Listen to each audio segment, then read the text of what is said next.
You're listening to Podcast PXN, a video game podcast delivering player experience news. Let's go! Hey, I got something to say. Quit using your cell phone to record videos of the movie theater screen. And welcome to Podcast PXN episode 254. I am one of your hosts, video essayist and video producer for The Gamer, Christian Macias, and I'm joined over Discord by Kentucky's #1 Spartan and PXN founder, Daniel Prindle, aka Dan is DTM. Let's go. You know what, Dan? Here, give me a second. Hold on. You might have to adjust my volume here. Oh, okay. Boom. There we go. I should sound a bit better now. There we go. I have an issue where every time I start my computer up again, it resets a volume on my Elgato. Oh. Here we are. Also joining us today, the president of the Tifa Lockhart fan club. Back from, turtle or crab watching. One of those. He's a Nintendo aficionado and artist extraordinaire at Roro. Hello. I saw both. No, actually, I didn't see the turtles. We were supposed to see turtles, but we saw crabs. So, yeah. Okay. Hermit crabs, too. Huh? Yeah. Oh, yeah? Oh, yeah. Incredible. Rounding out the quartet today. First time all of us are together in a little while. Maybe since 250. Yeah. It's been a month already. Insane. The third person Sigma himself, Gage Dempster. happy to be here. Are you, though? I am. My sleep schedule has been absolutely fucked, but we're here. We're happy, and we're here. We're here. Yeah, I never. I'm sorry? No, I said we're here, we're happy, but we're not well rested. I like it. You know, I've been thinking about buying an eye cream to help with like the under part of my eyes because I always have like these bags, you know. Oh. Based on the pre-show, I my brain took a different You're disgusting route there. Yeah. This is not one of those podcasts, although no, it's not. So thank you to everyone joining us live and participating in the chat. Just as a reminder, we are live each and every Wednesday at 8 p.m. Eastern on YouTube.com, not .us, not .gov.com /@podcastpxn and twitch.tv/podcastpxn as well at the same time via the magic of technology. Topic of the show this week is RIP to GameInformer as it has closed down its doors. But first, the show always starts with the quick bites. Go ahead and jump right in. I lied. The show is not starting with that today. As a surprise, doing things different today. Folks, Get ready for the ISO Christian special. No, I'm joking. I don't have anything that cool prepared. Today we're starting with topic of the show. Folks, GameInformer officially has closed its doors, and we are mourning the loss of one of the biggest video games outlets in the United States, the longest running print media magazine. This comes from Kotaku, because I can no longer pull the official source. Get into that in a moment. GameStop shuts down GameInformer, the longest running game magazine in the US. This has been updated, but we're going to read you the first 3 or 4 paragraphs or so. I think they use the same article in the kind of funny Games Daily from last week. It's a good article because it doesn't pull back some of its punches. GameInformer, the longest running gaming magazine in the US, is officially dead, and GameStop killed it. It began publishing in 1991 and has been one of the last remaining physical gaming magazines in the world, with cover stories that continue to share deep dives, and exclusive interviews on the biggest games coming out, from Final Fantasy VII Rebirth to Star Wars Outlaws. No more. Staff at the magazine, which also publishes a website, weekly podcast, and online video documentaries about game studios and developers, were all called into a meeting on Friday with parent company GameStop's VP of HR. In it, they were told the publication was closing immediately. They were all laid off and would begin receiving severance terms. At least one staffer, I think it was Wes LeBlanc, was in the middle of a work trip when the team was told. He still had like hours to go in his commute back to the United States. The sudden closure of GameInformer means that the issue number 367, the outlet's Dragon Age: The Veilguard cover story, I was going to pull it out, but I have it, will be its last physical magazine. The entire website has been taken offline as well. The GameInformer Twitter account has now been deleted. Had a statement, which I can read to you guys in just a second. But I want to mention 2 quotes real quick. Kyle Hilliard, GameInformer magazine content director, tweeted, "A frustrating turn of events, especially considering we were about 70% done with the next issue, and it was going to have a great cover." And then former video producer Ben Hansen, GameInformer, says, "It was an incredible 33-year run, and then GameStop pumps out this phony/empty farewell message. I'd bet money if it was written by AI. Fuck you, GameStop, and a huge fuck you to Ryan Cohen." I will stop there. What the fuck? Yeah. I didn't even know they nuked the account. What the fuck? Yeah. Okay. So I'll just start talking again. On August 2nd, GameInformer posted on Twitter just out of the blue is the final level, farewell from GameInformer, emoji with the joystick. The little whatever. The message reads, "After 33 thrilling years of bringing you the latest news, reviews, and insights from the ever-evolving world of gaming, it is with a heavy heart that we announce the closure of GameInformer. From the early days of pixelated adventures to today's immersive virtual realms, we've been honored to share this incredible journey with you, our loyal readers. While our presses may stop, the passion for gaming that we've cultivated together will continue to live on. Thank you for being part of our epic quest, and may your own gaming adventures never end." It was confirmed by members of the staff that none of them tweeted this out. They don't know who did this. It was some kind of VP at GameStop who published this for them.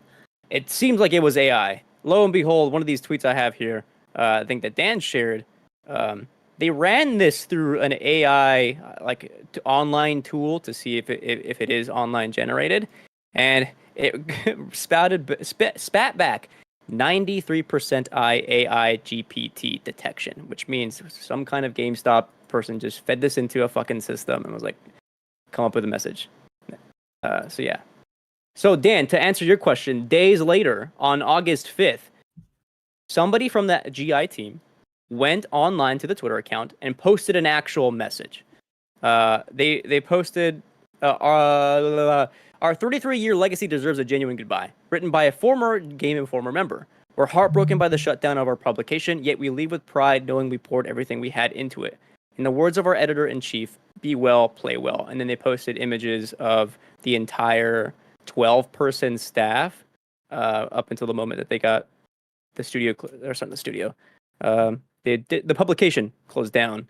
And then within minutes, somebody just decided from the GameStop VP side, just nuke the entire Twitter. And now all of that is just gone.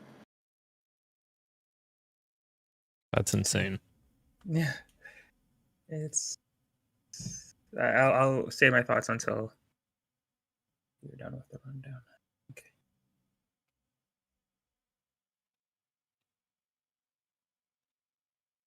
I'm sorry? So I said I'll just say my thoughts until you're done with Oh yeah. Okay, I'll throw some more shit in. Kyle Hilliard, was tweeting. He had a little thread. I think I mentioned it from the Kotaku article. He talks about how the next cover, the next magazine was 70% done, had a great cover, and then, as far as I know, here's a link to an Alex Van Aken tweet. I think somewhere in there. Is that in here? Maybe. Yes, I think it's your last one. There we go. Thank you. Alex Van Aken was tweeting. Somebody responded realizing GameInformer had the exclusive coverage rights for Dragon Age: The Veilguard. Literally all the pre-release marketing info and all the interviews are dead, but holy shit, dude. Alex Aken clarifies about rights or whatever. That's not exactly the case. But he did mention, there was stuff that was, being prepared to roll out via, their YouTube and like other stuff that they've done, like as far as interview wise, they just like will not go anywhere anymore. Like there's a lot of hard work that just like immediately stop. You can't publish this anymore, which sucks to see because like that game if GI definitely had like some exclusive coverage. And we'll never see that. And like for people that have been subscribing, like they're not giving money back, are they, or anything? So it's like you have to request it to GameStop to get a refund, a prorated refund. Well, it's like why not just publish whatever they had done with the Dragon Age story to your website and not shut it down immediately? Like, you know, you could have left it up for a little bit. I understand that, you know, web servers cost money and all of that, but like you could have left it up for a little bit. You didn't need to immediately shut it down. It has to be like a legal thing where in order to do this for some kind of bullshit with not that they're like declaring bankruptcy or anything, but like in order to get it off the books, they have to just not continue to do it anymore. I don't know. I'm just guessing. It fucking sucks that like 33 years of shit from their website is just immediately gone. Nobody could back up any work. You go to there and you get a 504 error code. Nothing. Not even that message that was like the AI one anymore, which is what it used to be. And it just shows how Dan and Christian both have good points and reasons as to why they may have done it, but it also shows how very little they care about the work of their own employees if they were willing to do that and just get rid of it and essentially call it trash just because that's what they did. They just threw it all away. So that's obviously upsetting. I can't imagine how Alex Van Aken and the rest of the team is feeling, but they're all super talented, so I hope that they're able to find their ground or their feet on the ground or whatever, however you say that. But yeah, it's upsetting. Like as you guys know, as we all do, we all love video games, but in the last year or so, as you all know, I've been kind of like not playing as much as I wish I could, and there's many reasons for that, me like just being busy or focusing on different hobbies and stuff like that. But in my opinion, it also has to do with how the industry just is right now, where to me, gaming in almost every aspect isn't exciting right now to me, with it, whether it be AAA or the industry just being completely negative, overwhelmed with negative news, with layoffs, closures of studios, and games just not being, in my opinion, outside of indie stuff, being as inventive as I remember them being. And just like news like this is just so constant that I just don't feel as excited about gaming in general at this time. And I don't know if that's going to get better soon. I hope it does.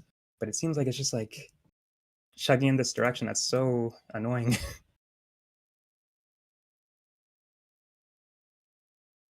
was having a conversation with my senior video producer last week. Must have been last Wednesday, like maybe last Thursday. And we're talking about like career goals, career aspirations. And one of the things that I was mentioning was like, you know, my job is great. I enjoy the work that I do. But like in terms of stability, you never know. And I mean, in any industry, you just never know. Tech is super volatile right now. But especially the games industry, like you really just don't know, right? We just saw the Bungie layoffs. That's a shit, like hundreds of people like that, gone, just like that. And he was asking me like, what would you like to do? Like if you could like go to the next thing, right? Like after this job. And I was like, you know what? Like in my mind, I would like to build up a portfolio of work and a portfolio of skills to be able to be a bit more professional and be able to take those skills to like a professional outlet and refine them further with like a big team that like knows and loves like the things that I do, right? And I named a couple outlets, and one of them was GameInformer. And I knew like this outlet had been struggling for a while, right? Like they've been working with a skeleton crew for fucking months now.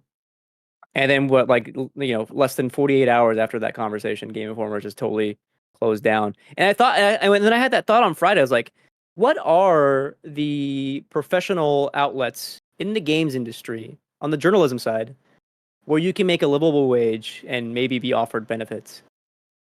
Unless you're one of these like smaller, like independent, like fan funded sites. Is there any? I don't know, because as far as I know, not even IGN is working with like offices anymore. A lot of their work is remote now, or like through those offices where like they like rent like hubs and stuff. They don't have like an actual main office anymore, as far as I know. What is there now?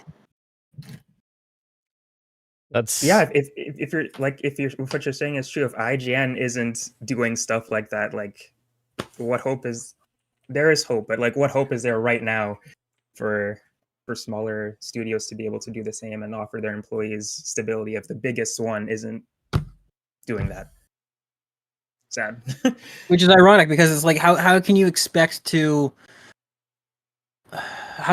innovate and to sort of keep pushing the medium forward if your employees are constantly worrying about their job? Like, you can't, right? Like, so it becomes this sort of cycle of everybody's worried about their job and maybe not performing the best, and then the publication starts struggling, and then okay, well, let's just axe another one, and then round and round and round we go.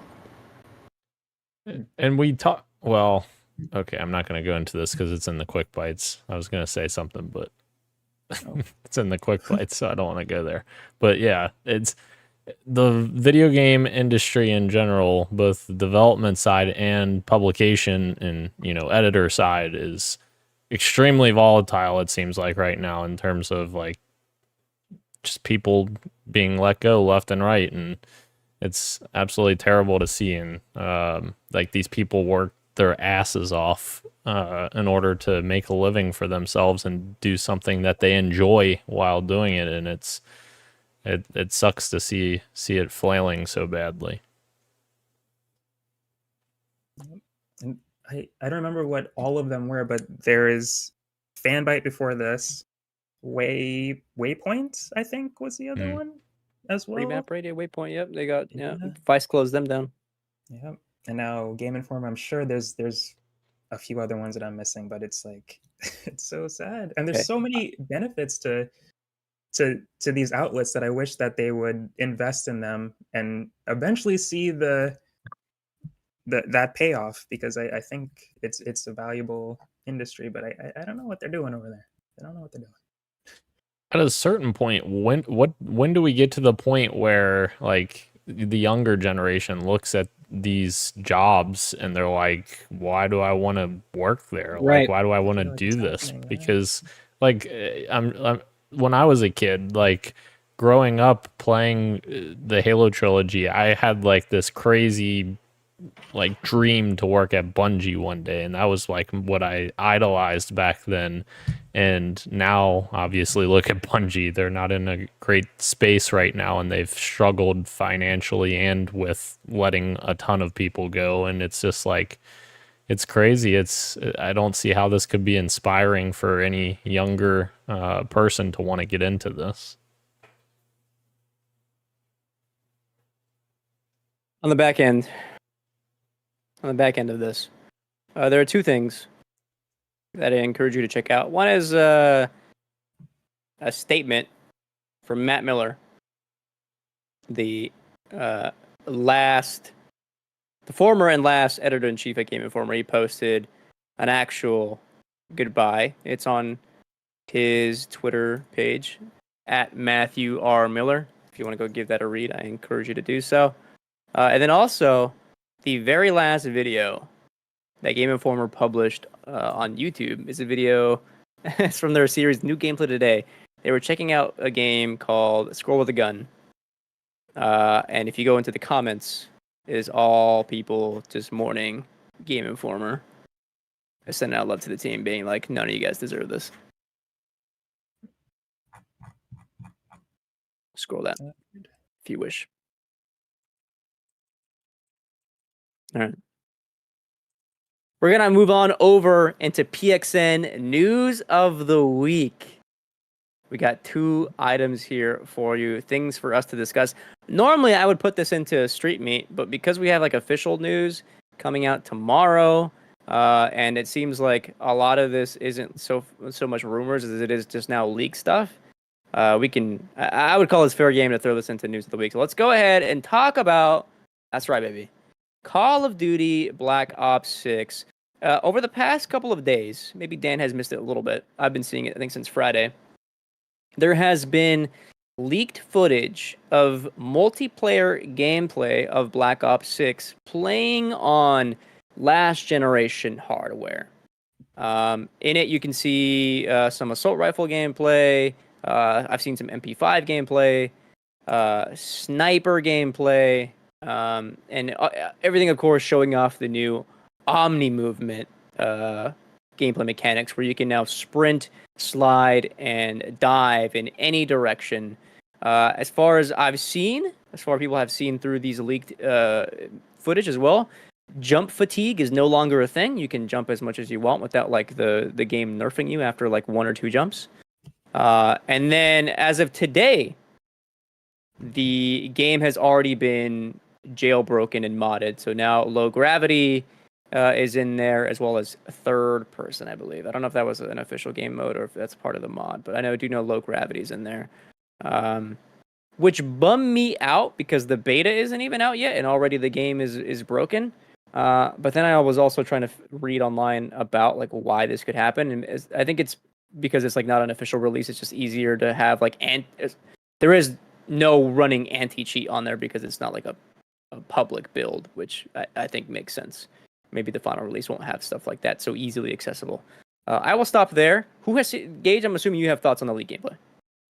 I do, yeah. I'm curious to when you'll talk about what you did and didn't like about it, because so far from what I've seen, I'm actually kind of liking everything that I'm seeing. I think that I do worry about some of the twitchier elements, like the no jump fatigue. I think that the most recent games plural had a pretty good way of balancing it, like you said earlier, where if you try and jump, I think after the first, you'll get a full jump, and then if you try and jump again immediately, your character does like a little half jump, and then from there it just gets worse and worse. But I was really worried about the Omni movement system. I don't know if I'm still sold on it yet, but from what I'm seeing, it seems a lot less intrusive and a lot less, I don't know, sci-fi or kind of crazy. There's always, I don't know, I've seen clips of people kind of being really twitchy with it. I don't know that it necessarily translates to something you have to do to be good at it, because some of these clips I think people are trying to show off and they're not really showing off. I don't know. I think to me personally, the gameplay looks smooth. It looks fast. It looks fluid. The art style looks a bit more cohesive. Obviously, I'm sure that'll change, in a season or two once they start getting ridiculous with the cosmetics and stuff. But so far, I am like within the realm of it's another Call of Duty game. I'm impressed with what I've seen.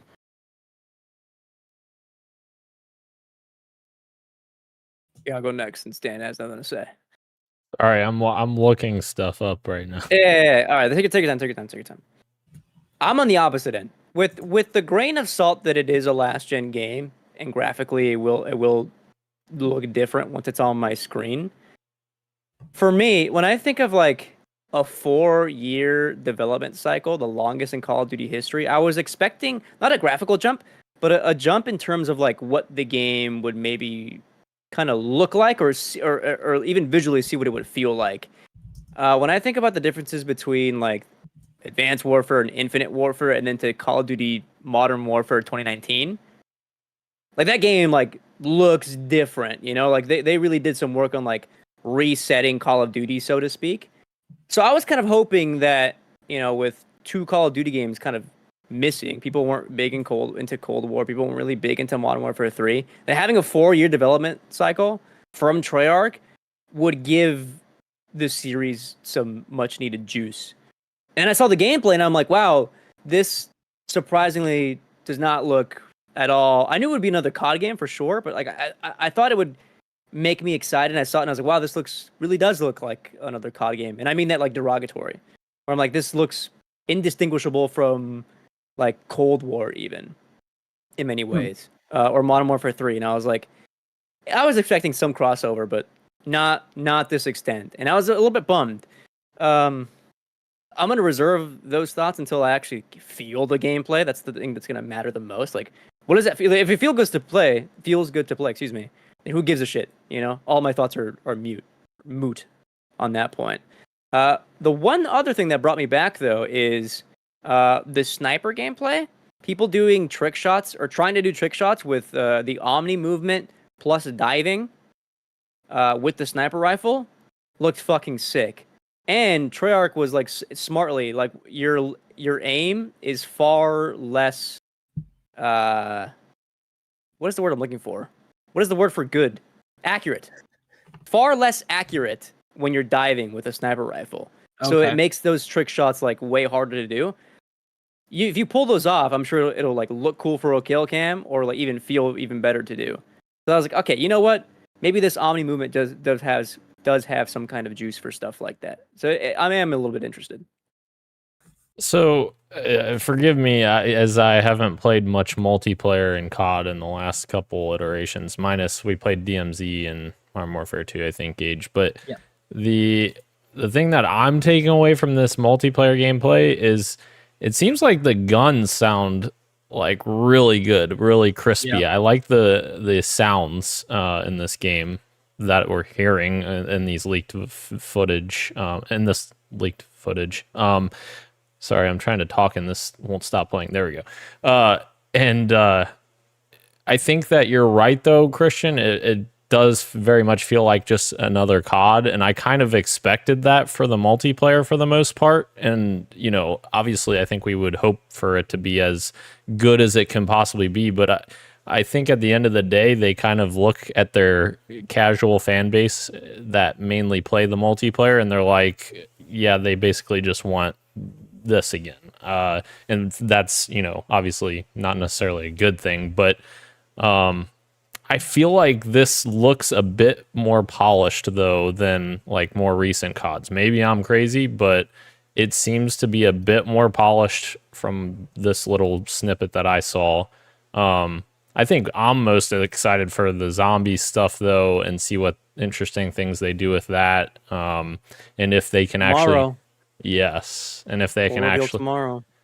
Sorry. Yeah, and if they can actually make a good campaign as well, because that's literally the only reason why I used to play Call of Duty for many years. But yeah, I don't know. It'll be interesting. Although people were bitching about the Warzone map being like 90% water or something stupid.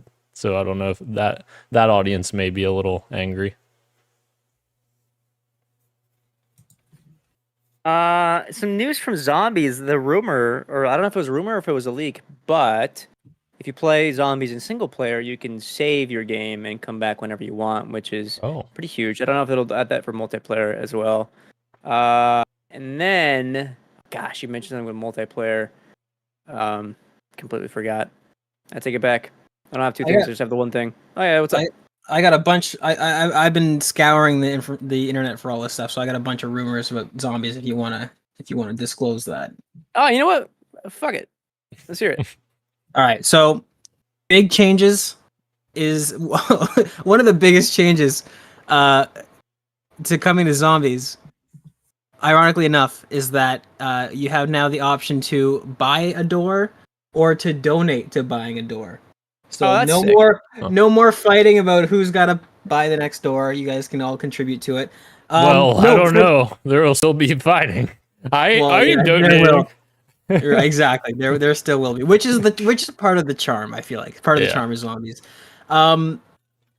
Everything I've seen from Zombies is very exciting because it seems like they're taking a lot of the best, most sort of well-liked features from past games and kind of throwing it all into one. That could be a disaster, right? It could not gel well. That's totally a possibility. But on paper, we're getting a lot of really cool things from old games back. So we're getting Gobblegums back. Apparently, part of your loadout that you're making for a Zombies class is that you get to pick different Gobblegum packs. And then throughout the game, when you go to a Gobblegum machine, you can get any one of the possible combinations that you've chosen.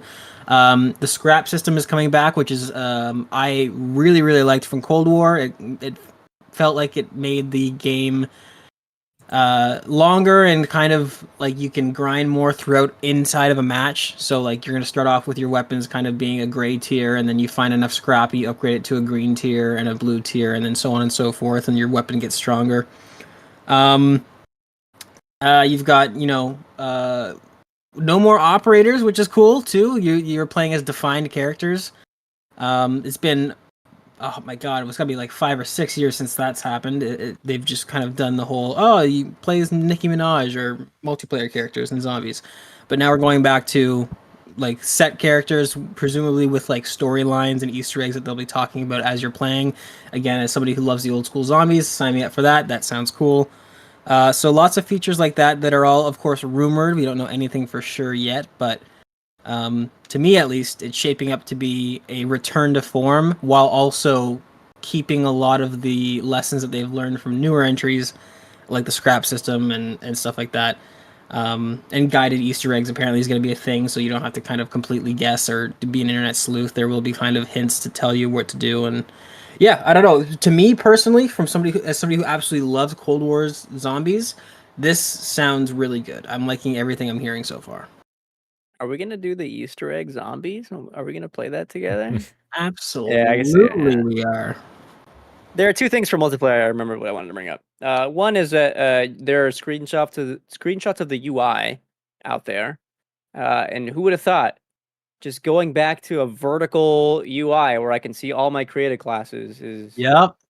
like I don't know why the fuck they hired a TV UI for a video game where like you have to scroll. It didn't translate. Sorry, I'm sure it looks nice, but it doesn't function well. And then the other thing that Gage shared that he got really excited about was the meat shield in multiplayer. If you can, I don't know how it works if you need to like have a perk on or what, but you can grab an enemy and use them as a meat shield for like a certain amount of time before they either escape or you can kill them. I don't know. Am I crazy or has that been a thing before? Because I feel like I remembered. Don't think so. No. Not in multiplayer. I think it Okay. was in campaign. A campaign Okay. had that as a feature, but it has never been a thing in multiplayer. And I would like to echo, not that anyone from Activision's gonna see this episode, but somebody on Twitter has mentioned the easiest layup possible to make this feature fantastic is to have like forced comms for whoever you've grabbed. I think that would be absolutely hilarious. You grab somebody because they already have the kind of like very quick like death comms. Yeah. So it'd be great if when you grab somebody, even if you can only hold them for 5 seconds, then for that 5 seconds you've got open comm with them. That would be great. That would be really, really cool. Yeah. Also, back on multiplayer stuff, again, not confirmed yet. Apparently, Pick 10 is back. And I think that is going to be a lot more enjoyable than the absolute mess that it's been the last few games where I don't even know what the system is or how it works. But Pick 10, I also really liked from the old games. So that would be pretty cool if that comes back as well. Speaking... Oh, sorry, I didn't even do the fucking the segue yet. Whether or not Black Ops 6 disappoints or enthuses us, we'll find out when it releases in November, I believe. And that is available through Xbox Game Pass, as it is now an Xbox Game Studios game. Yes. And speaking of Xbox, let's take a look at their fall lineup and into 2025 as we've got news that Avowed has been officially delayed. This comes from Xbox August 2nd. So many games coming. As such, we're moving Avowed to February 18th, 2025 to give players as backlogs some breathing room. Stay tuned for more from our games across Activision, Blizzard, Bethesda, and Xbox Game Studios at Gamescom, including our August 23rd live stream for a look at Avowed. Makes sense if they're trying to give some more breathing room to stuff like Indiana Jones, if that is indeed coming out this fall, and maybe the Starfield DLC. They want to give those some breathing room, but also maybe Avowed need a bit more polishing as well. And I could see that as a possibility as well. Sorry, I'm like stuttering, trying to get my words out quickly, faster than my brain can process. The other way around. I'm sorry. Let's take a look at the first party lineup. I don't have my glasses on, so I'm going to get real close to the camera. I'm sorry. I don't have them on because I lost them. Oh yeah. Yeah. World of Warcraft: The War Within, that launches on August 26th. Age of Mythology Retold, September 4th. Aura: History Untold, September 24th. Diablo 4: Vessel of Hatred. That's an expansion coming out October. This text is so small. October 8th. Black Ops. I lied. That's not November. That's October. October 25th. Is that right? Right. Yeah, it's an early release this year. Yeah. Yeah. Flight Sim. That's your November release for Xbox. Flight Sim 2024 comes out November 19th. Indiana Jones still slated for this year, although it's still a TBA, as well as Starfield Shattered Space. Could there be some kind of shift where something doesn't slips out of 2024? We'll see. Maybe one of those gets dates at Gamescom. Towerborn. That is also slated for this year, TBA. Avowed, of course, has the new release date of February 18th. South of Midnight is next year. Doom: The Dark Ages next year, and then Fable, Playground's Fable, also next year. How are we feeling on this lineup from this year and into next?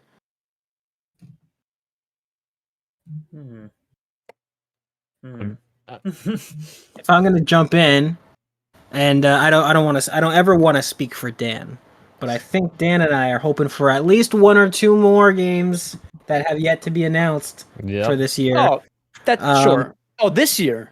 For this year, yes. You want more stuff this year? That's stacked. It is stacked, but it could use a little more. How do you say? Some more nuclear fission. Yeah, exactly. Yeah, a little more nuclear options. Maybe a little bit more E-Day stuff going on. Yeah. No. I don't know. It's interesting that they're moving it out of. It was November, I think, right? Or did it have a firm release date, or was it just Q4 Avowed? Well, it was rumored November. It was rumored November. It's interesting that they're moving it out. I don't think it's the wrong decision because it is. Xbox is having a pretty good fall season that that they haven't had for a few years now. So it does feel like there's a lot. I don't know that Flight Simulator is gonna do the numbers that they think it is, or that it's going to have the staying power that I think it does. I think Flight Simulator is pretty much a niche game. I think the newest one got a lot of attention for the tech that it had, and it got a lot of zeitgeist on the Twitter space where it's like, oh look, I flew into XYZ area that people recognize or location that people recognize. But I don't know that it's necessarily going to be a big hit for them. So it's interesting that they're moving it out of Flight Simulator's way, where I could have seen it maybe the other way going around. But I think this probably does point to the fact that they are planning on indie coming out this year, because that's the only other thing where it's okay, this is an action adventure game. This is somewhat similar to an adventure action RPG. So yeah, them moving it to February. I think if Avowed is a great game, which I hope it is, that February slot is really good for those surprise hit games. I think it kind of adds to their popularity. So I think them moving it out is fine. It's just interesting that they're moving it out of November, which I don't think there's a whole lot going on aside from Microsoft Flight Simulator. In terms of nuclear, I don't think they really need anything. I would like Indiana to get a date for this year. I think that, and then them owning Call of Duty is that's enough for them. Right. They're gonna make their money back regardless of platform on that. I please go ahead. No. You continue. I figure critically, at least Black Ops 6 will be received fine enough. I don't think it really matters. It's a Call of Duty game, but Indiana one is shaping out to be looking like it looks like a really strong new entry from what's the studio name that I'm forgetting? Machine Games. Yeah. And then having it tied to IP, I don't think they're really worried about it not necessarily selling too well, despite me and Gage saying the contrary. I still think it'll be received critically well, and as we mentioned, as many people mentioned in their own respective podcasts and their own op-eds, Xbox needs that sort of win, and Indiana could be that if it is this year. I think those two were fine enough. I think the thing with Avowed moving back, I mean, it's only moving back 3 months, so I don't think this is anything to be worried about. I think this is just them moving, either for just a bit more polish or to get out of the way of other things. And let's also not forget that new IP usually struggles when it releases in the fall. I mean, you're going against the juggernauts of Call of Duty, Assassin's Creed, and all of those types of games. Whether or not those games are good or not is kind of irrelevant because the casual audiences will pick them up regardless, pretty much. So I think that's probably a big reason why Avowed moved back.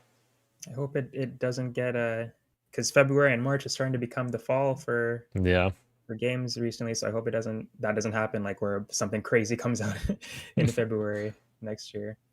Well, and then it's like, let's take a look. And at least Grand Theft Auto 6 isn't coming out in Right. February. Right. Jeez. But 2025 is looking exciting for Xbox just for the bottom row. So that's exciting. South of Midnight looks awesome. Yeah. Doom, Fable. Is Perfect Dark currently aiming for 2025? Yeah, I would think so, honestly. From what we saw, I think it's pretty close. I famously disagree. I was. It looks like a impressed. Gameplay slice. I was not as impressed with Perfect Dark as most people were. I don't disagree. Yeah, I don't disagree that it's a gameplay slice, Christian, but the other thing is that that game's been in development for a long time, even with Crystal at the helm. Like in development hell for a long time. Yes. Well, but since Crystal, I'm talking about since Crystal took over, because essentially it's their game now. But that was like 2022. Like that's 2 years ago. That's not enough time to have like a game ready in 3 years. What I was getting at is that if I were a betting man, I would say Perfect Dark is absolutely going to slip into 2026. I don't think that's going to be it. If they're currently aiming for 2025 now, I don't think it's going to stay there very much. I agree with you. I'm just saying I think there's a chance it could come in fall 2025. I think that it depends on what their other games look like, because I personally still think that Gears E-Day is coming fall 2025, but if it doesn't, then maybe that opens the door for Perfect Dark in fall 2025. You want a new Gears game and a new Fable game in the same season? Absolutely. What do you mean? They used to do that all the time. Going up against GTA 5 as well, though? It is what it is. I mean... nuts, dude. With the timing of their games and how long they've been in development, we haven't had a Gears game since 2019. That game's been in development for literally 5 years right now. So next year would be 6 years. No? Because I feel like even if Gears hasn't done this before, for some reason in my mind, I feel like this pairing could go well. What if Gears E-Day was like a May-June release? I mean, yeah, that could work. I'm just saying the timing-wise is why I'm thinking fall 2025. Because if you look back on their tradition of announcing their Gears games, they announce it with a high level like CG look at it, the previous year. The next year they come back with gameplay, and then it releases in the fall. Interesting. So, I think post-COVID, in the world we live in now, the way the games industry rolls right now, I don't think any kind of previous rule is safe anymore. I don't know anymore. That's true. That's a good point. There's something I want to bring up here in the quick bites that I could throw a wrench in this. So let's go ahead and look at the quick bites. First up, Santa Monica Studios from Sony is working on new IP. I thought this was a long-standing rumor for the longest time. Reportedly, Cory Barlog was working on this new IP since the release of 2018 God of War. It would have been 6 years they've been working on this. Apparently, that's farther along than we thought, as the new report is that it's finally taking shape, which means who the fuck knows when this game is coming out? Oh, God. And that's a bummer. But a new IP for the first time in 20 years is big, I guess. It is. I'm totally with you though. To find out that it's finally taking shape, I'm like, I thought this thing would be ready to go soon. What's going on? I thought we'd be seeing it this year, dude. Right. Yeah. Bummer. Please. What are the chances that they have two teams working and they're going to release the next God of War before the next new IP? Oh. We know they have two teams working since this is the second project, right? It would suck to see the next God of War before this, in my opinion. Fair. Because the difference between the first two games was 4 years, right? And that includes COVID, so they were probably a little strapped for that. So if you figure 3 years, that would be next year if they were 3 years already. I would give it longer because they also worked on Valhalla after that released. True. Yeah. Do we know what their next God of War game is looking to be? Is it they're not doing a reboot again, right? It would still be the same characters, or is it no idea?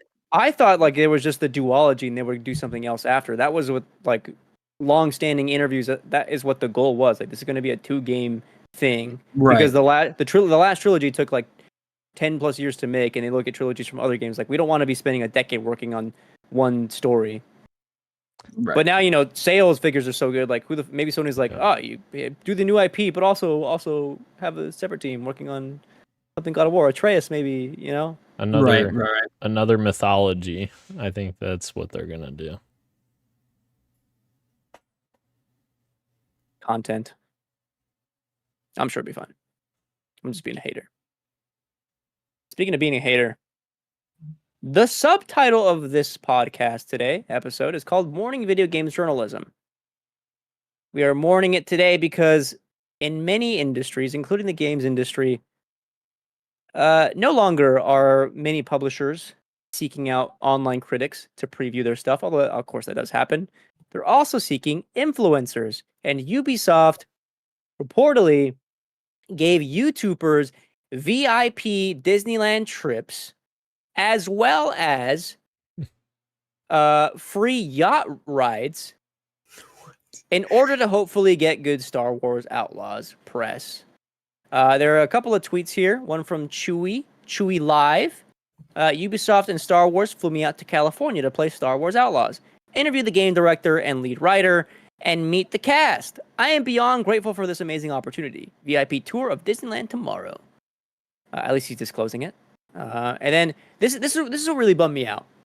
I'm happy these people are getting these opportunities. However, I find it a little troubling that you, as a publisher, are going to reach out to a place called the Star Wars HQ to come preview your Star Wars game.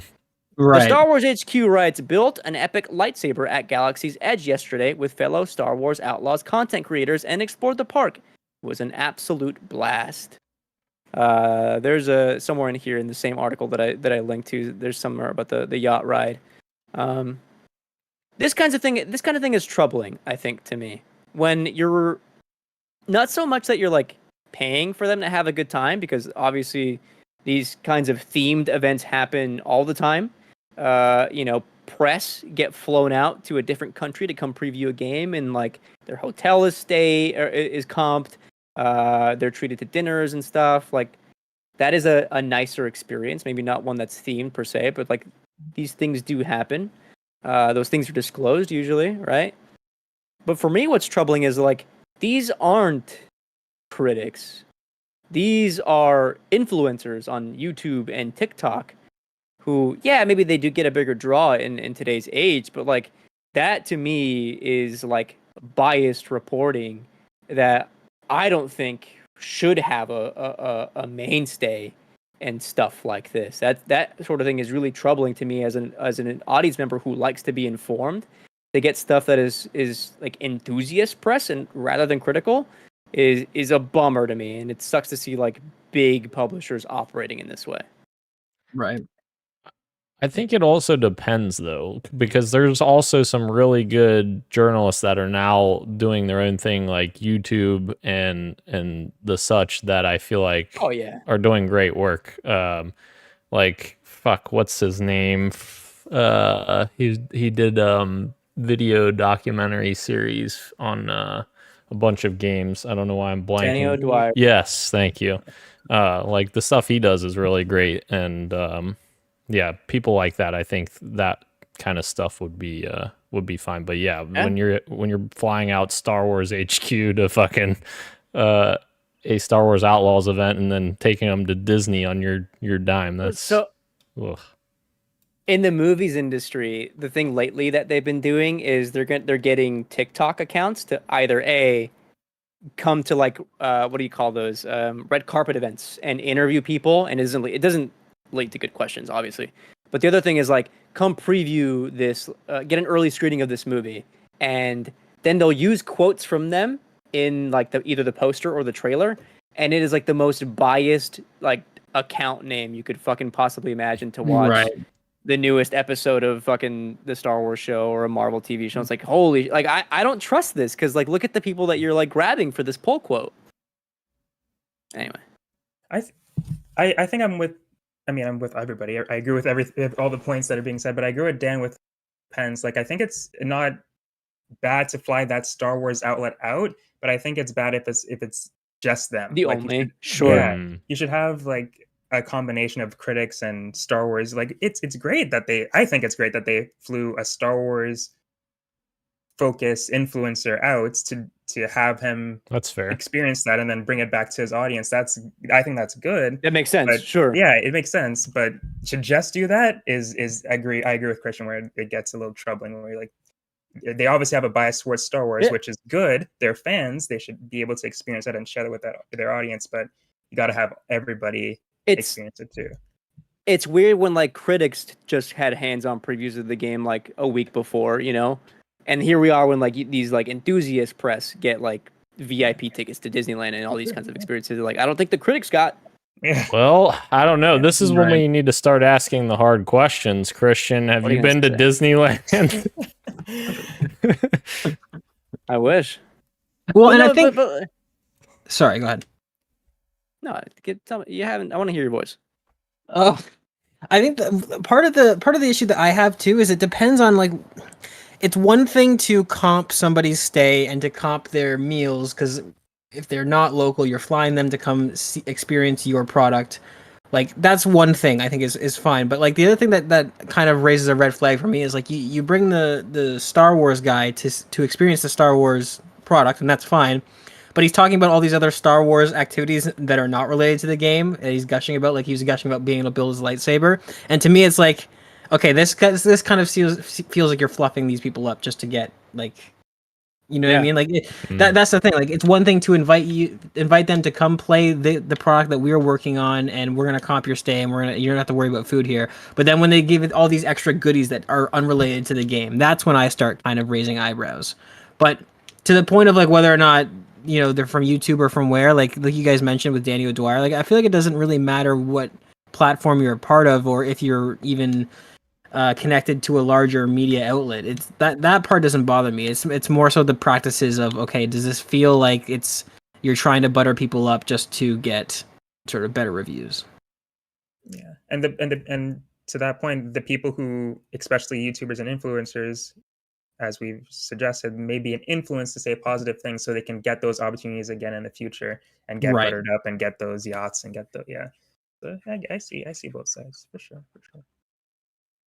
Yeah, and you made a joke, but I have to defend my integrity here. And I think I mentioned this.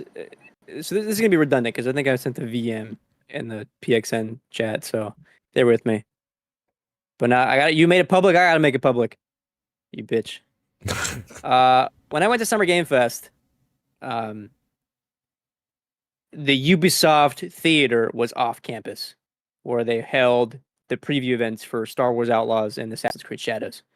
And I mentioned this to you guys that they did try to fluff us up, right? Like it's a themed theater. They had Star Wars themed cantina with like Star Wars themed food, Star Wars themed booths, the blue milk. upstairs in the Assassin's Creed, they had like somebody painting like Japanese style calligraphy. They had a sword, like a sword maker. What do you call it? It's a blacksmith.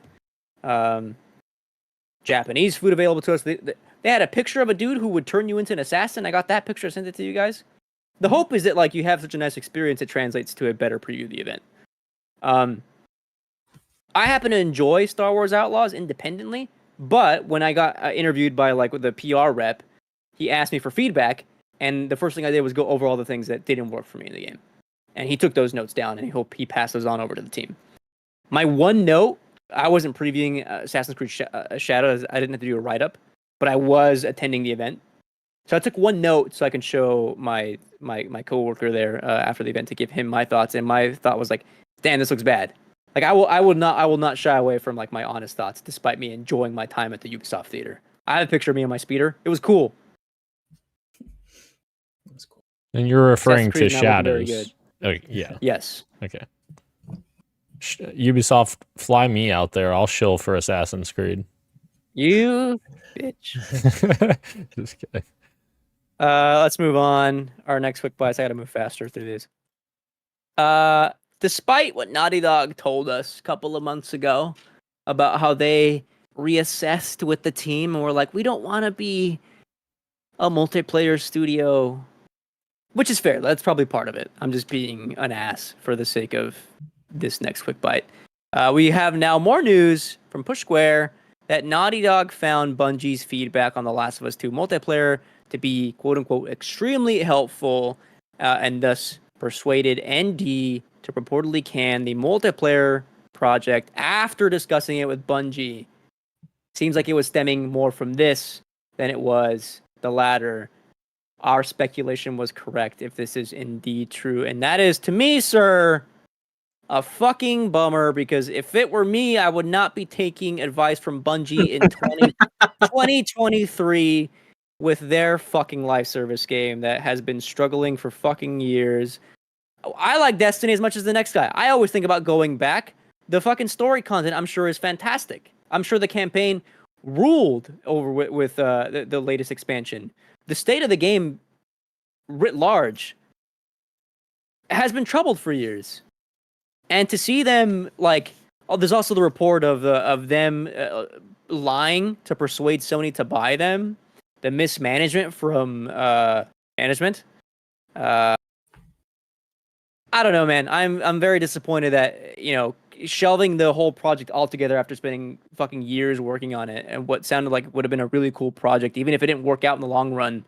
I think the games industry would have loved to see a big swing from Naughty Dog to do something like that, as opposed to just like, let's just not do it. Like, if the alternative is to have 8 fucking live service games from Sony that are games like Concord or Fair Games that look the exact fucking same and are 5v5 PvP, absolutely the fuck not. I would prefer something like an Extraction co-op shooter set in the Last of Us universe. That sounds way more interesting and unique than anything else the future of Sony is offering from their live service games. What a fucking bummer if this is true. So true. I wonder, like, if Bungie was giving advice to Concord developers, if they would have still released the game or not, or the other stuff that you're saying. Like, it's so sad. It's so sad. Now, I agree with you mostly, like 99% of the way. However, to play devil's advocate, we never saw this game at all. So, like, who knows if this game was even, too fun to the extent that, players want to actually play it. But it might not have been fun. As I would bet it. Yeah. But I say that like how people say The Last of Us isn't fun. Like there's still probably enjoyment to be had with whatever Naughty Dog was cooking up, but I don't know. I find it hard to believe that they wouldn't have something worth Were the reports not that like Bungie was giving Naughty Dog advice on like, hey, this isn't like sustainable for like live service content wise? I'm sure the gameplay was just fucking fine. Yeah. That's exactly it. It was a lot of the reports coming out were about like player engagement and how to keep players involved in the ecosystem and monetization. Like those were the types of critiques that they were getting. I'm gonna shout this from the rooftops again, but I also don't.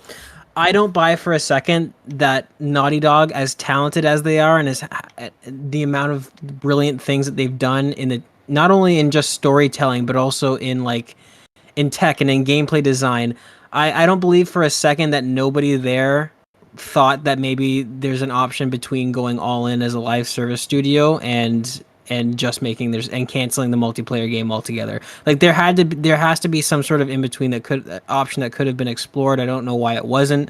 Dan, I mean, you do bring up a good point. Like, yeah, sure, maybe the game wasn't coming together, but if we're going based off what they're saying, right, it seems like a lot of we didn't want to become a live service studio, and it's like I struggle to believe that the people at Naughty Dog couldn't come up with some sort of in between where this could maybe just be a more classical multiplayer experience, or something that isn't like I don't know. You launch the game and you have maybe like a third of the people that worked on it to get it there. They stay on to kind of do content, and then the rest of the team continues doing Naughty Dog things. I don't know.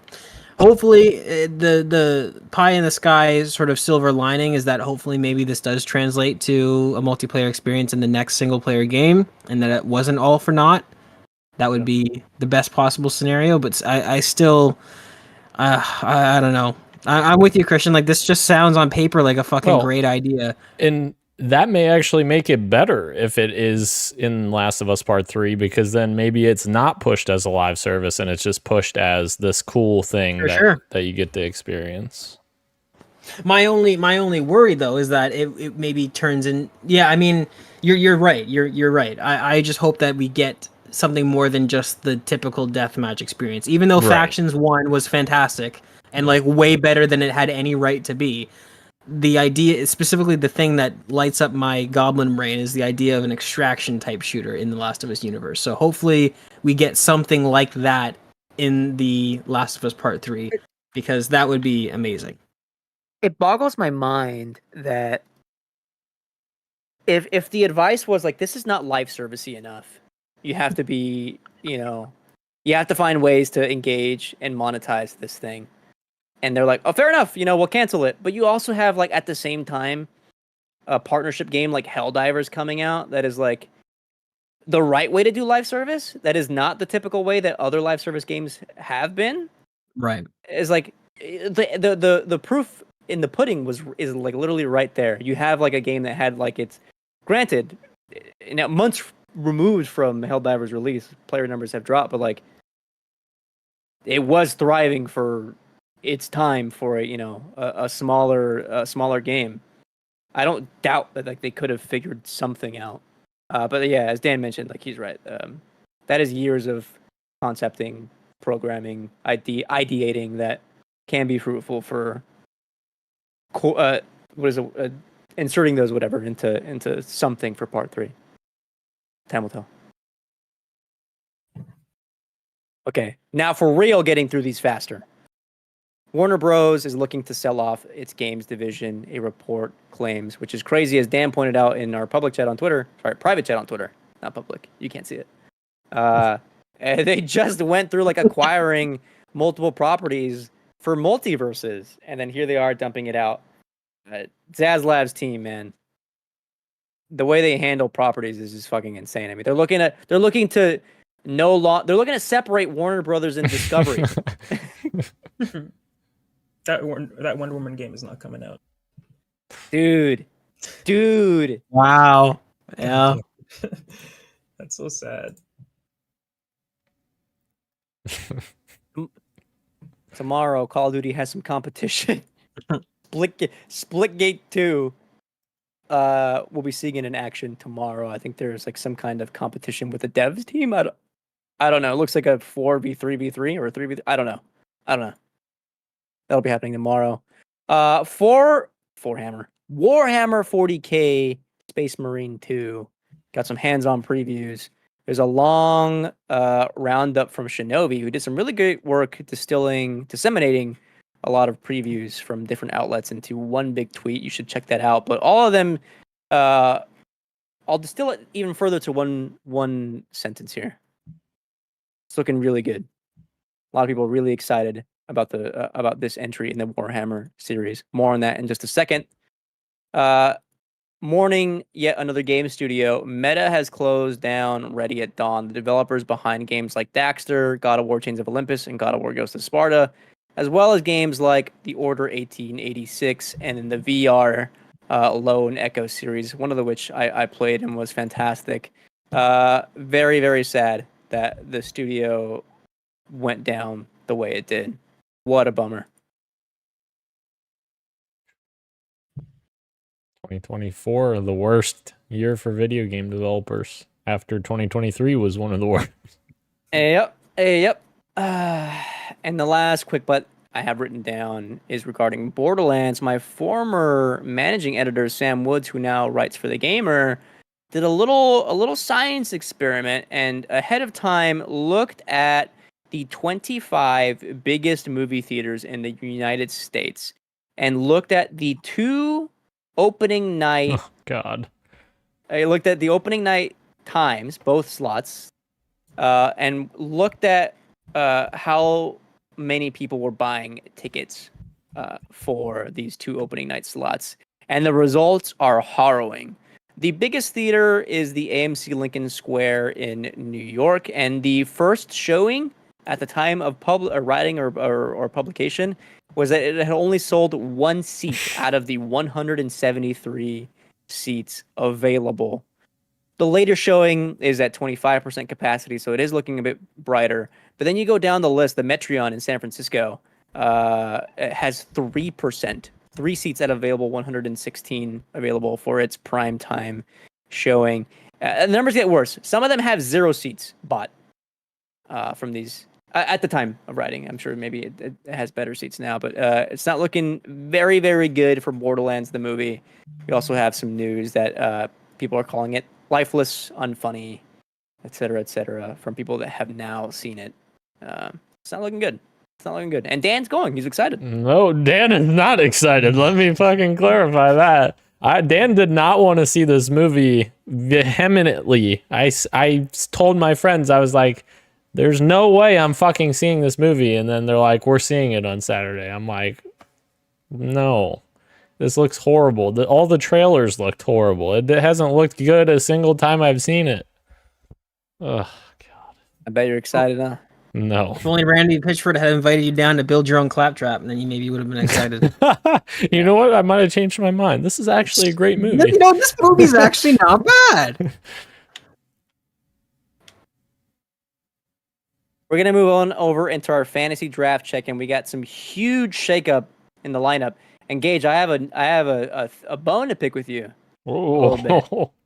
It's a bone to pick with myself, but it's regarding one of your things. This will be funny. We'll talk about this.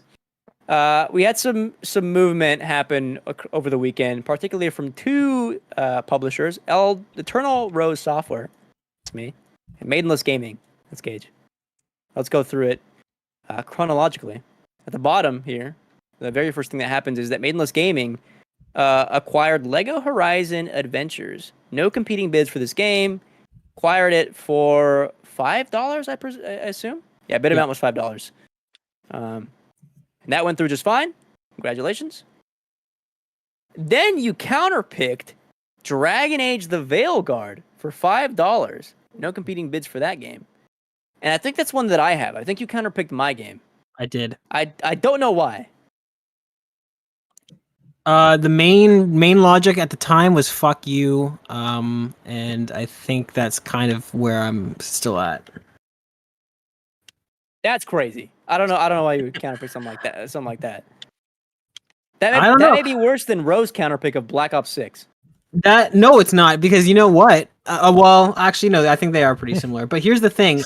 Hey. BioWare has not really been BioWare for a very long time. I know that because it's Dragon Age is an established IP, everybody's kind of like, oh yeah, it'll be great.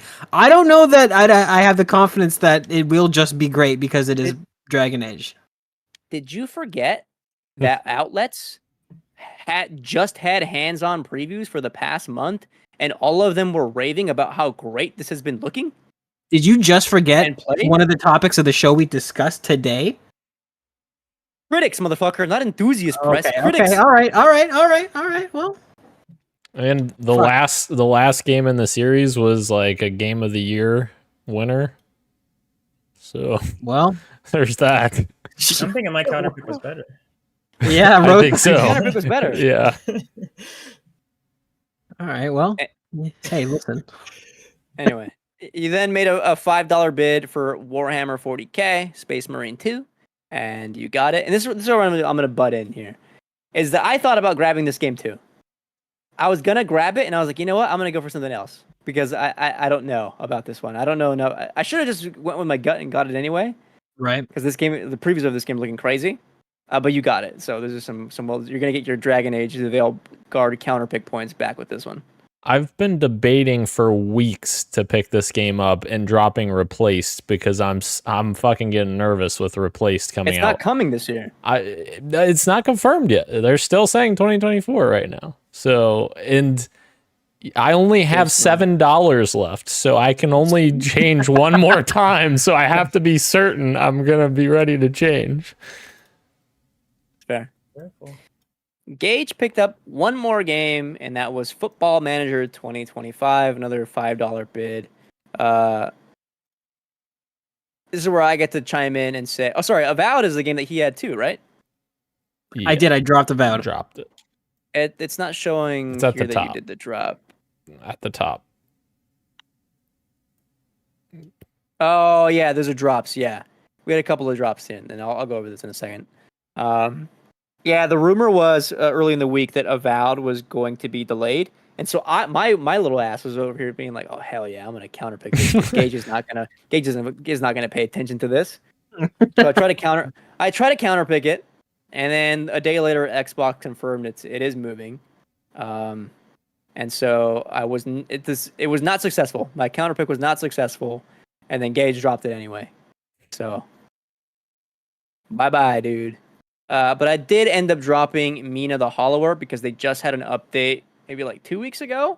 And in that update, there was still no date yet at the end of it. And I was like, yeah, this is not coming out this year. So I dropped that and I picked up Dragon Quest III HD 2D remake, which I'm sure will do fine enough. And then Gage dropped 3 games. He dropped Hades 2, dropped Avowed, and dropped South of Midnight. So now Dan, I think, might need a new counterpick. No, that's if it's dropped, you're good. It's I don't know already if that's locked true. in. Yeah, because it happened last year. It's already locked in. How many points do You you just get, have though? to. Because not It's zero. It's zero. You have to. So you have to put in the counter pick before the game's delayed. So if you put in the counter pick before the game's delayed or before someone drops it, you're good. You're not going to get points for it. Right, but I'd rather have zero won't- than yeah. negative. Okay, right. Yeah. All right. That's why the last 2 years I've gotten all 4 of my games that I've counterpicked have been delayed, so I don't get any. I get 0 points instead of negative points. Gotcha. Smart. I will say now that I think Gage has more games on his list than Roe does. Wow. Yeah, Roe is now the one with the least amount of games, but Roe is still in first place with 108 points. And I'm gonna say it's looking way in one weekend. Gage went from like decisively 4th place to this is a competition now. Like he's got actually a pretty solid lineup of stuff here. So I think it's back on. Except all the games get delayed that are on Gage's list, so they're gonna Not go. This is anymore. also true. I mean, it's still There's still possible for time. some of these. Hollow Knight, that's never coming out. I don't.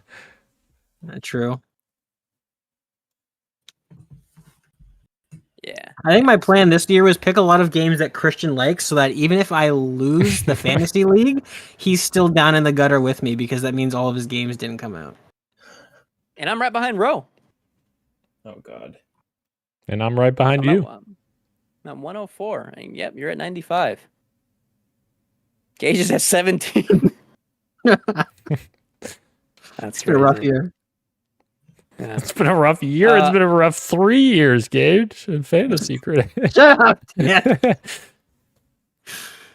Next game on the horizon is a game that Daniel has drafted, and that is Black Myth Wukong, but still a ways away as that game releases August 20th, which is in 2 weeks from now.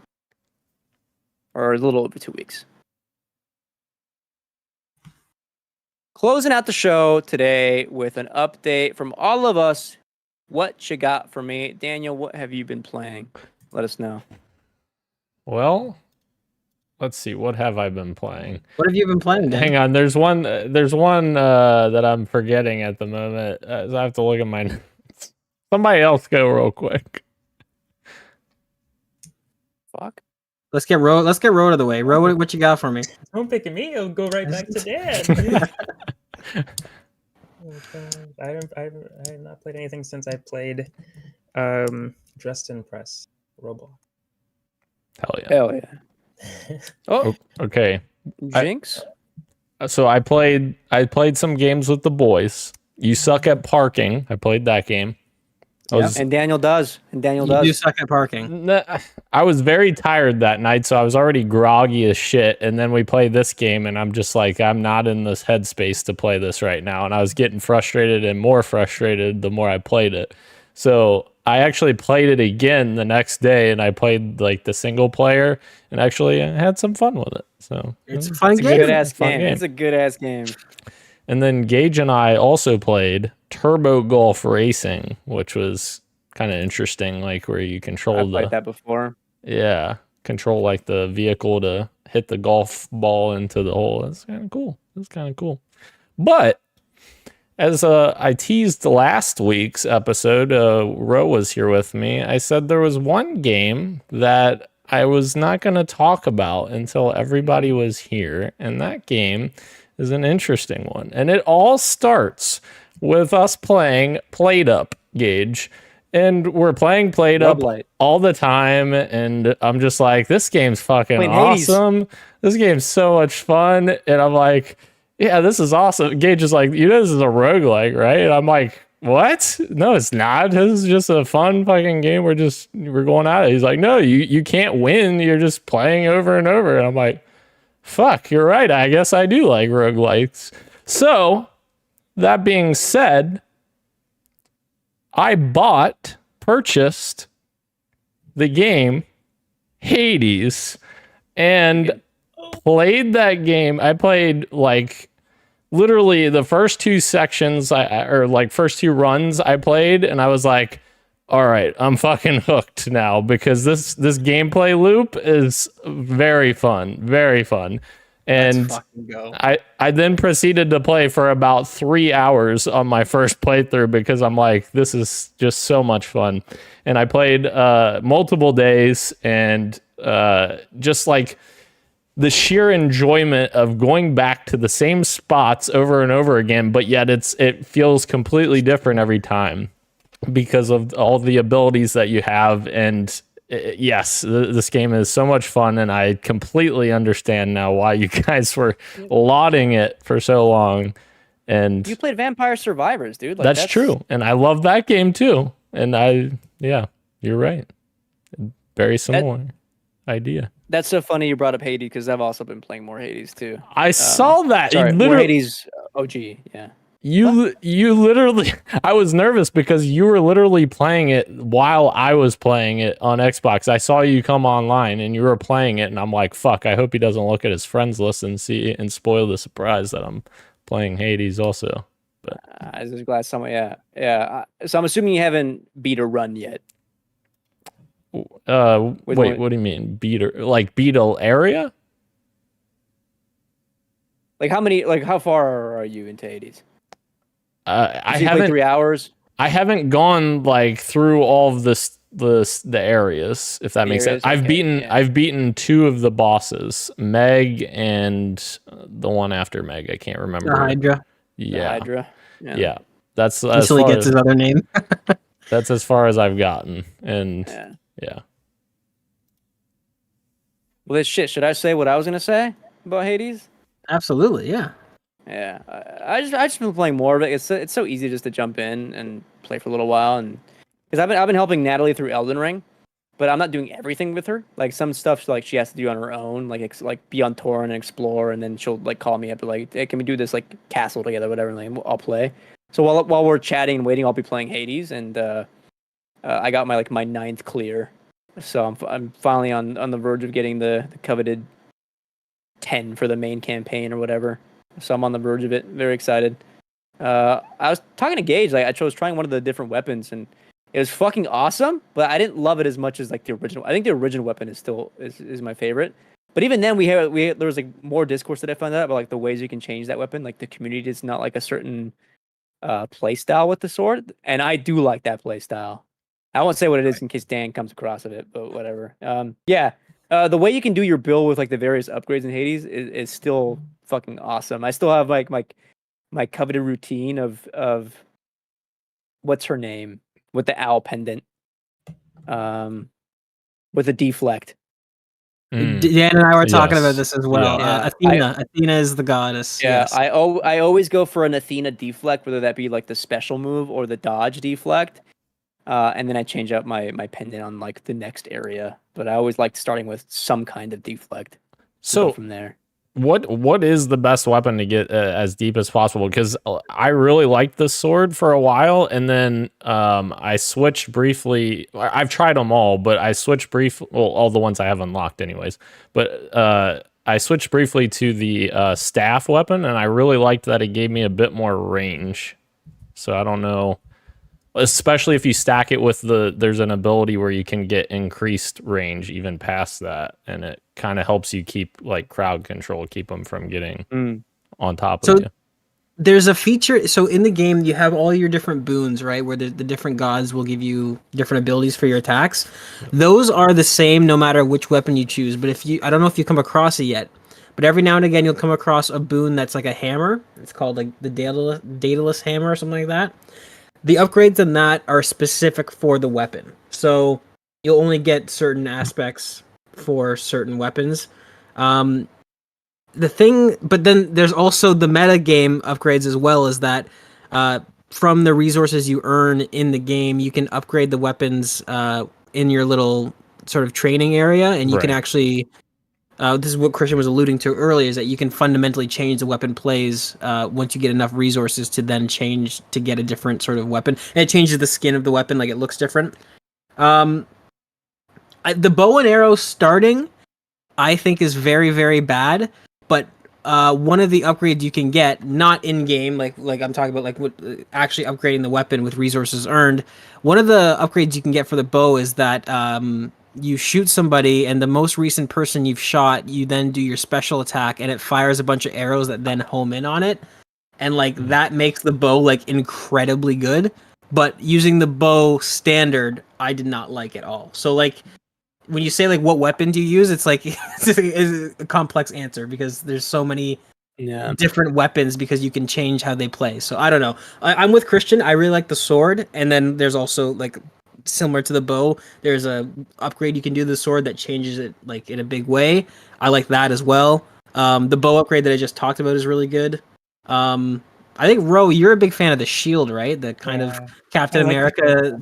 Yes, there's a really cool upgrade you can get with that, where like it increases the amount of times that it'll bounce off of people, so you can do some cool like Captain America stuff with that. I don't know, man. Like you just gotta play around with them. They're all... I really used to think that the sword was the only way to go until I was talking to these guys, and then I started trying them all, and they did a really good job of balancing all the weapons in this game. I had a run, I think it was like 7th or 8th run, where I had the sword with the big chop, and then I had some Zeus boons where like I was also doing lightning damage on top of it, and then I think Ares was helping me out. Ares was having a build up with it, so I would dump my cast into an enemy. And have like the extra damage by having their cast, my little things be in them, and then doing just like a big chop, doing lightning and Ares damage. I was just steamrolling through bosses, like holy fuck, this is my best run yet, maybe? Question mark. And then Hades was, well,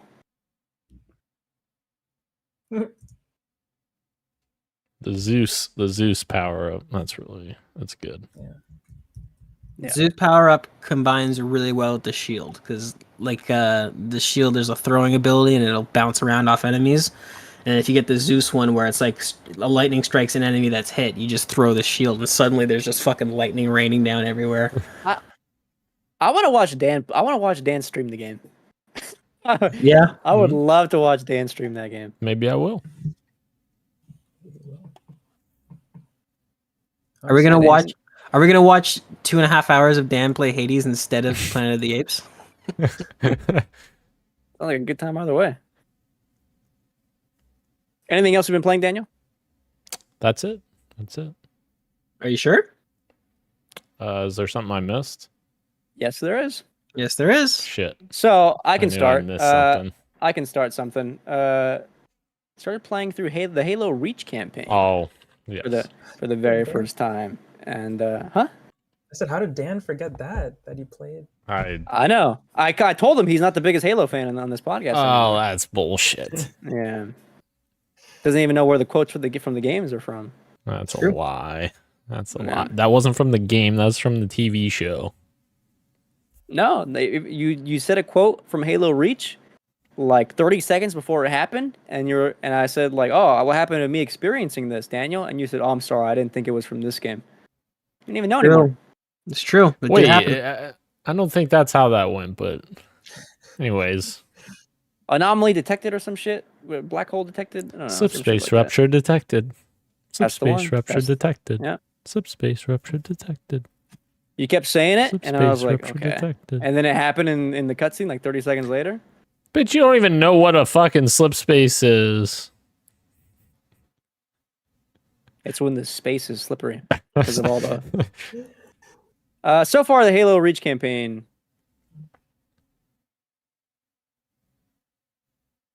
Pretty good. Pretty good. The second I'm gonna half. say my. I know. I'm gonna save my full thoughts until the actual game is complete. But so far, I'm enjoying playing through that campaign. How about that? Is that good enough for now? I'm having fun. Hell yeah. I also bought and played a brand new game that just came out, like last week. I want to get the name of the publisher real quick. Let me go to the store page here. This is a small indie game. Please pause. Please pause. This is a small game from developer Coal Supper. It's a comedy game called Thank Goodness You're Here. And let me fucking tell you, this is one of the best games of the year. It is $15. It is like 2 to 2.5 hours long. And it is like actually, for the very first time, I think, in all of gaming history that I've ever played, an actual comedy game. I don't mean a shooter. I don't mean X, Y, and Z that has comedic elements. I mean like legitimately a comedy game where like the whole point is like walking around to different people around this like small English town, waiting for. I'm not gonna spoil the plot of it, but like just talking to them. And there's like small little gameplay elements where you're like jumping around or like pushing a button to like slap something, but that's like the extent of the gameplay, bro. I am telling you right fucking now. This actually made me laugh. This actually made me laugh at my fucking monitor. And I don't do that very often when things are like trying to be funny. Like there are moments in this that I have saved on my like hard drive that I've rewatched. Is fucking funny. Art style is a little bit disgusting. It looks like one of those like a Rick and Morty television skit type of stuff. One of the easiest games I could ever recommend to anyone. It is so short and it is so good. Thank goodness you're here. Play it. It's awesome. It definitely looks like an Adult Swim cartoon. It looks like an Adult Swim cartoon. Yeah. But it looks. I've heard about this. I didn't know that was what it was called and the game developer, but I've seen like screenshots and people saying good things about it. So it's good to hear Christian enjoyed it. Oh yeah. I did it in 2 sittings. Super fucking word I'm looking for. Digestible, I guess. Buy it now on Nintendo Switch. Yeah, it's on PC and Switch.